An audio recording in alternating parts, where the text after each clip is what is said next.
जय श्री कृष्णा। राधे राधे। आपके अपने लॉर्ड कृष्ण भजन चैनल पर आप सभी का स्वागत है। आज हम जया एकादशी व्रत कथा लेकर प्रस्तुत हुए हैं। तो चलिए शुरू करते हैं जया एकादशी व्रत कथा।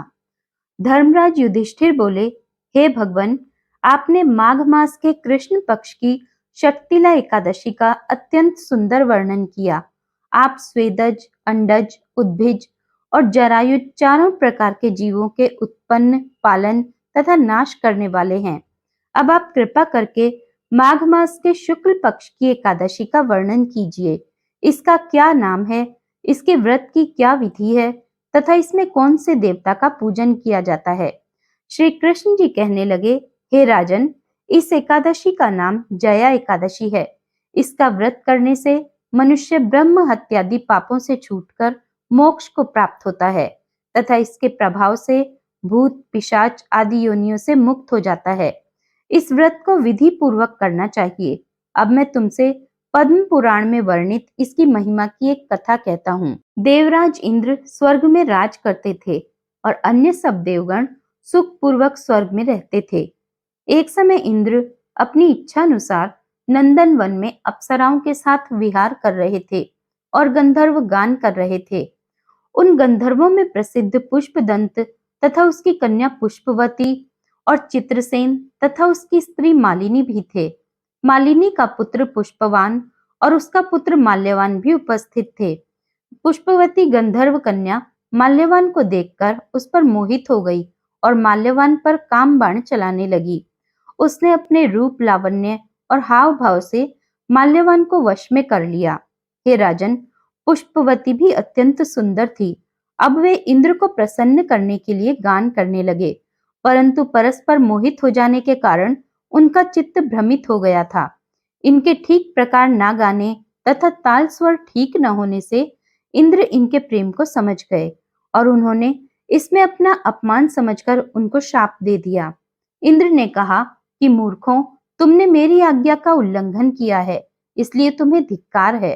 अब तुम दोनों स्त्री पुरुष के रूप में मर्त्य लोक में जाकर पिशाच रूप धारण करो और अपने किए का फल भोगो। इंद्र का ऐसा शाप सुनकर वे अत्यंत दुखी हुए और हिमालय पर्वत पर दुख पूर्वक अपना जीवन व्यतीत करने लगे। उन्हें गंध, रस तथा स्पर्श आदि का कुछ भी ज्ञान नहीं था। वहां उनको महान दुख मिल रहे थे। उन्हें एक क्षण के लिए भी निद्रा नहीं आती थी।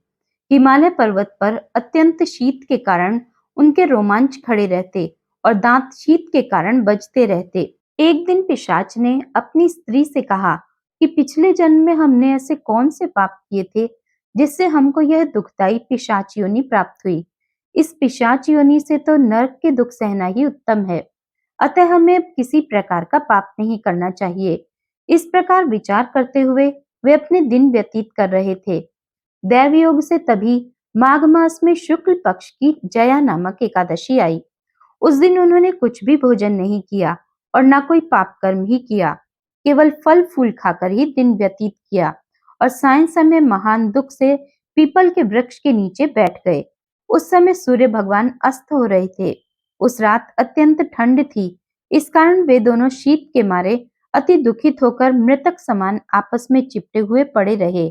उस रात्रि उनको निद्रा भी नहीं आई। हे राजन, जया एकादशी के उपवास और रात्रि के जागरण से दूसरे दिन प्रभात होते ही उनकी पिशाच योनि छूट गई।